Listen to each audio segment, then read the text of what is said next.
बाबर। जी हाँ, अगर आपने अपने जीवन में इतिहास के पन्ने पलटे हैं तो ये नाम आपने ज़रूर सुना होगा। एक ऐसा नाम जिसने भारत के मध्यकालीन इतिहास को बदल के रख दिया।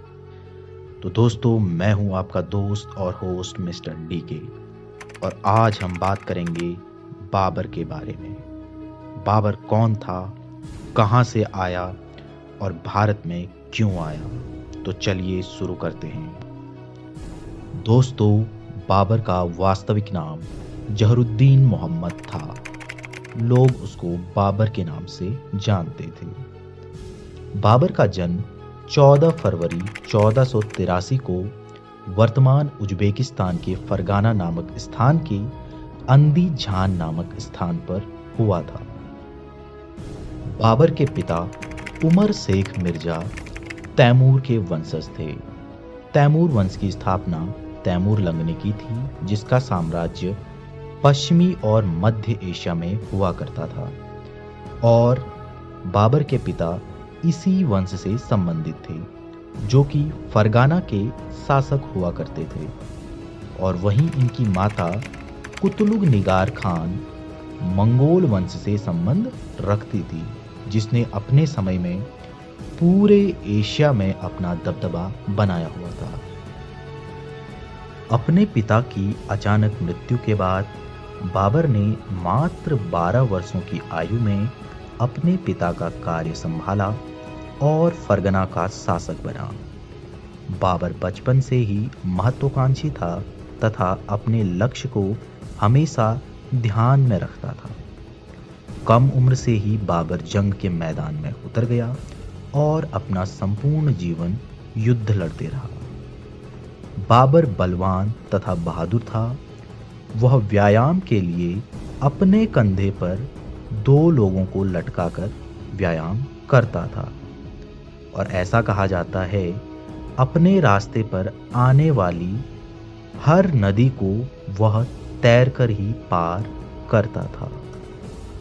दोस्तों, बाबर अपने पैतृक स्थान फरगाना का शासक तो बन गया, पर ज्यादा दिन तक शासक नहीं रह पाया, क्योंकि बाबर के चाचाओं ने विद्रोह कर उसे राज्य से निष्कासित कर दिया और बाबर के हाथों में अब कुछ नहीं बचा था।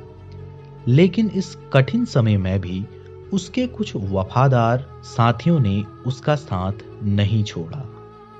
दोस्तों, बाबर ने अपनी सेना तैयार कर 1496 में समरकंद को जीत लिया, लेकिन उसकी एक सैनिक टुकड़ी ने उसे धोखा दिया और विद्रोह कर फरगना को अपने अधिकार में लिया।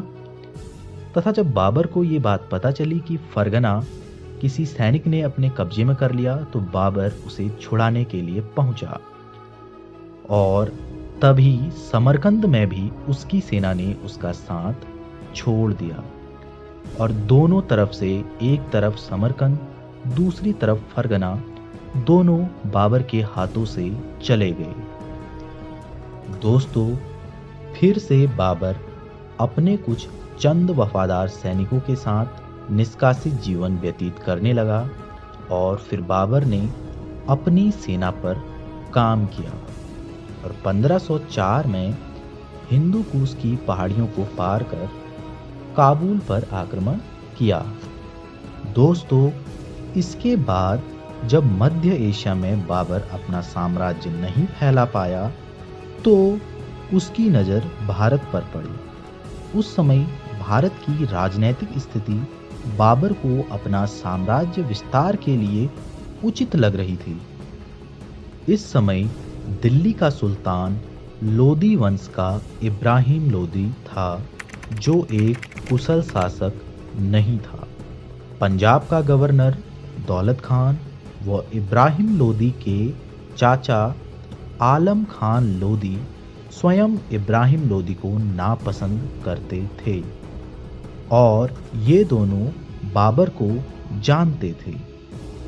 दोस्तों, आलम खान व दौलत खान ने बाबर को इब्राहिम लोदी के खिलाफ भारत में आक्रमण करने के लिए आमंत्रित किया, दोस्तों, आलम खान और दौलत खान ने बाबर को आक्रमण करने के लिए बुलाया और बाबर को सारी गुप्त जानकारियां इब्राहिम लोदी की सेना के बारे में और लड़ाई के विभिन्न रास्तों के बारे में और अन्य सभी जानकारियां बाबर को उपलब्ध करा दी। और इसके साथ ही मेवाड़ के राजा राणा सांगा ने भी अपनी पुरानी रंजिश के चलते इब्राहिम लोदी के विरुद्ध बाबर का साथ दिया। दोस्तों, बाबर ने भारत पर आक्रमण कर दिया और बाबर ने इब्राहिम लोदी को हरियाणा के पानीपत के मैदान में युद्ध के लिए ललकारा।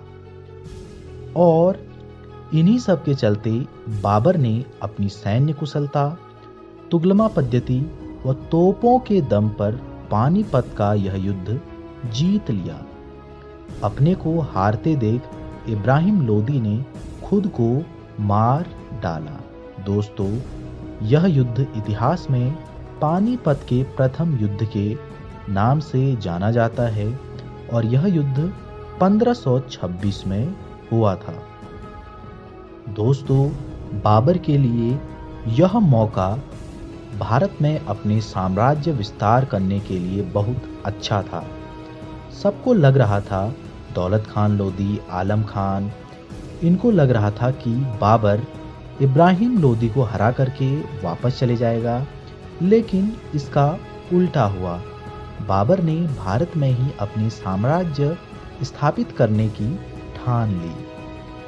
बाबर की इस जीत ने पूरी भारतीय राजनीति को बदल दिया और मुगल वंश की नींव भारत में पड़ी।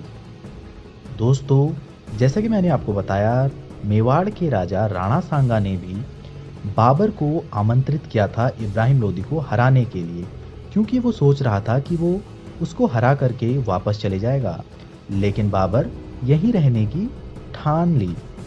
तो राणा सांगा को गुस्सा आया, उसने बाबर के साथ युद्ध लड़ा, जिसको हम खानवा के युद्ध के नाम से जानते हैं। 1527 में ये युद्ध लड़ा गया और बाबर इसमें विजयी रहा। उसने राणा सांगा को इसमें हरा दिया। और दोस्तों, उसके बाद 1528 में राजपूत शासकों को पूरी तरह नष्ट करने के लिए बाबर ने एक और युद्ध लड़ा, जिसको हम चंदेरी के नाम से जानते हैं। और इसमें राजपूत शासकों का नेतृत्व मेदिनी राय कर रहा था, जिसमें फिर से बाबर की विजय हुई। और उसके बाद 1529 में बंगाल व बिहार के अफगान शासकों के विरुद्ध भी बाबर ने एक युद्ध लड़ा, जिसको हम घाघरा के युद्ध के नाम से जानते हैं, क्योंकि बंगाल और बिहार के अफगान शासक भी बाबर को बहुत परेशान कर रहे थे। इसमें भी बाबर विजयी रहा। उसके बाद इसके अगले साल ही 26 दिसंबर 1530 को बाबर की मृत्यु हुई और इसे आगरा में दफनाया गया। लेकिन बाबर की इच्छा थी कि उसे काबुल में दफनाया जाए, तो बाद में शेर शाह सूरी ने इसका मकबरा काबुल में बनवाया। दोस्तों, बाबर के उत्तराधिकारी का नाम हुमायूं था, जो कि मुगल वंश का अगला शासक बना। तो ये थी आज की जानकारी। आपको कैसी लगी कमेंट बॉक्स में जरूर बताइए। Thank you, thanks for watching.